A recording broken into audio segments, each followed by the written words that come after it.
Corona संक्रमण को हराकर महाराष्ट्र के गृह निर्माण मंत्री व कलवा मुंब्रा के विधायक पहुंचे अपने घर।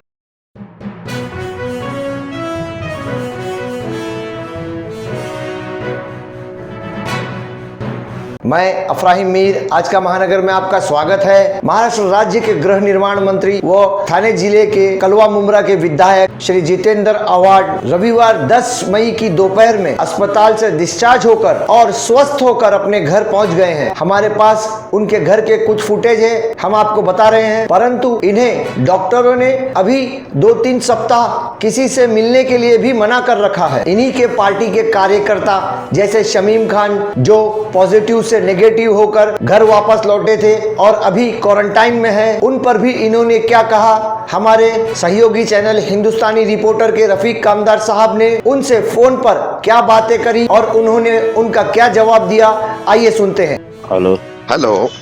हाँ बोल सर नमस्कार। बोल कैसी तबीयत सर आपकी? बस खैरियत, अल्लाह का करम है। सर बहुत मुझे फोन आ रहे हैं मुंब्रा कौसा कलवा से, तो मैंने इसीलिए आपसे कहा कि थोड़ा सा बात कीजिए। लोग जानना चाह रहे हैं कि आव्हाड साहब की तबीयत कैसी है, आव्हाड साहब की तबीयत कैसी है, आव्हाड साहब है कहाँ पर, कोई अपडेट नहीं है हम लोगों के पास और आप भी नहीं पहुंचा रहे, तो क्या स्थिति है सर आपकी तबीयत की? बोलायला सुरुवात करू? हिंदी मध्ये हो। आप लोगों की दुआएं काम में आई। मुझे लगता है कि शायद आपको किसी को पता नहीं है, जिस हालात में से गुजर रहा था वो हालात बहुत ही कठिन थे और इन कठिनाइयों का सामना करते वक्त अगर सबसे ज्यादा मदद किसकी होती है तो वो दुआओं की होती है। और मुझे लगता है कि कलवा मुंब्रा और महाराष्ट्र के तमाम गरीब जो है, जो शोषित है, यहाँ का जो अल्पसंख्यक है, जो शोषित है, यहाँ का दलित है, इनकी सबकी दुआएं मेरे साथ है, क्योंकि हमेशा दिलों जिगर के साथ मैं उनके लिए लड़ते आया हूँ।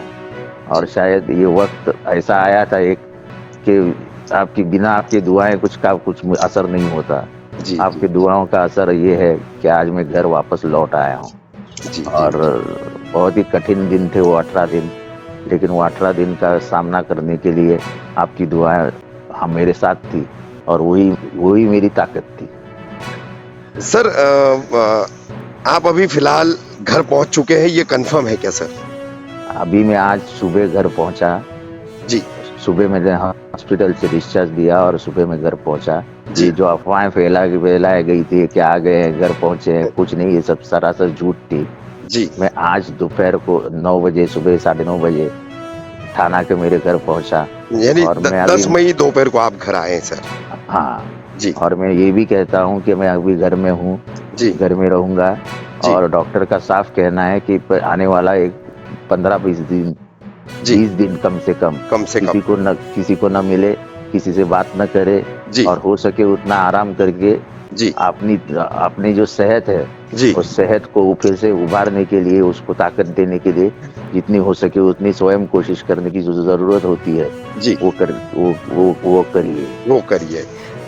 सर इसमें कुछ अफवाहें ऐसी फैल रही थी कि जो बंगले में आपके यहाँ पर एक मारपीट का जो प्रकरण हुआ था, तो उसकी वजह से जो है कुछ भाजपा और दूसरे मतलब एक्सट्रीमिस्ट राइट विंग्स है वो आपको घेरने की कोशिश कर रहे हैं और उन सबको टालने के लिए आपने बीमारी का बहाना बनाया है, ऐसी भी एक टीका टिप्पणी और आलोचना के तहत चल रहा था। मैं पहली बार ये कह रहा हूँ कि महाराष्ट्र की राजनीति का जो नीचोत्तम स्तर है वो मैंने देखा है। जी। मेरे मौत के बारे में लिखने का काम अगर सोशल मीडिया पे होता है तो मुझे लगता है कि जिस भारत की संस्कृति में दुश्मन को भी अपना माना जाता है, क्योंकि दुश्मनी विचारों की होती है, द्वेष नहीं होता, उसमें वैचारिक होती है, आलोचना होती है, वैचारिक आलोचना होती है, वैचारिक विरोध होता है।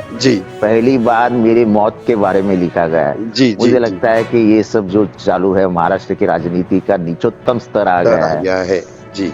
और ये कोई राजनीति नहीं है जी। ऐसा है कि वो केस एक अलग जगह पे है जी। मेरा हॉस्पिटलाइजेशन, मेरा अस्पताल में दाखिल होना एक अलग जगह पे है जी। अब ये कट्टर हिंदुत्ववादी जो है वो क्या क्या शक्लें लड़ाते और क्या क्या करते हैं खुदा जाने, उनको मेरा रब और मेरे जो है वो क्या उनके बारे में क्या कहना है। जी, जी, जी, जी। सर, वैसे तो अभी आपकी कमी लोगों को बड़ी खल रही है। मुमरा कौसा में भी केसेस बढ़ती चली जा रही है और अभी भी जो है शाम के बाज़ार सुबह के टाइमिंग दिए गए उसके बावजूद शाम के बाज़ार लग रहे हैं। तो थोड़ा-सा जो है मुमरा कौसा के लोगों से क्या अपील करेंगे? केसेस बढ़ देखो रही है ऐसा है ऐसे कि मामले अगर में। आपको आज भी समझ में नहीं आ रहा है कि ये खतरनाक खेल कैसे आगे बढ़ रहा है, जी, तो फिर आपको कौन बचा सकता है? जी, जी, जी। ऐसा एक हद तक लोग तुमको मैं तुमको समझा सकता हूँ, लेकिन उसके बाद में तो अपने आप को ही समझना पड़ेगा, संभालना पड़ेगा। जी, जी, मुझे लगता है कि अगर आज भी हम समझ नहीं पा रहे जी, कि ये कितना खतरनाक हो सकता है, जी। तो अब इसके आगे क्या बोला जाए हम लोगों को?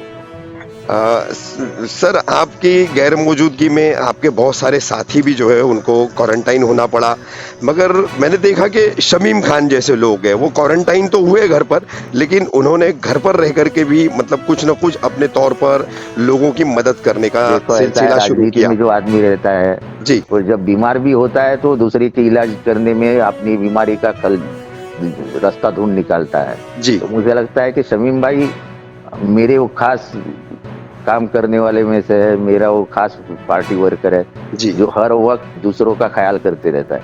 तो पॉलिटिक्स में आए हैं, तो इसका सीधा मतलब है हम कि दूसरे को मदद करने के लिए आए हैं। जी, जी, जी, तो क्वारंटाइन हुए या नहीं हुए, लेकिन मैं अगर क्वारंटाइन हुआ और मेरे बाजू में कोई हॉस्पिटल में दूसरा आदमी भी क्वारंटाइन है, लेकिन उसको अगर कोई मदद चाहिए, तो पहला मेरा फर्ज बनता है कि मैं उसको मदद करूं। मदद। और इसीलिए राष्ट्रवादी कांग्रेस कलवा और मुमरा में पहचानी जाती है जी, कि जान हथेली पे लेके हम लोग खेले हैं जी, और बिना किस परवाह किए हमने लोगों की सेवा की है। जी, और इसीलिए मैं हमेशा कहता हूँ कि जब भी मैं बिखरा हूँ, जी, दुगनी रफ्तार से उभरा हूँ। जी, तो ये ऐसे छोटी मोटी अपघात स्पीड ब्रेकर आते हैं, वो दिक्कतें आते रहती है, वो दिक्कतें बाजू में करके हमें आगे बढ़ना है। बढ़ना है। जी सर, जी सर। बहुत-बहुत धन्यवाद सर बात करने के लिए। लोगों को बड़ी आतुरता थी आपकी आवाज़ सुनने के लिए, भले ही आप न दिखे मगर कम से कम आवाज़ सुनाई दे। ये थी हमारी महाराष्ट्र के गृह निर्माण मंत्री व कलवा मुमरा के विधायक के घर वापस लौटने पर पूरी जानकारी। ऐसी खबरों के लिए देखते रहिए आज का महानगर। हमारे साथ जुड़ने के लिए हमारे चैनल को सब्सक्राइब कीजिए और बेल आइकन भी दबाइए।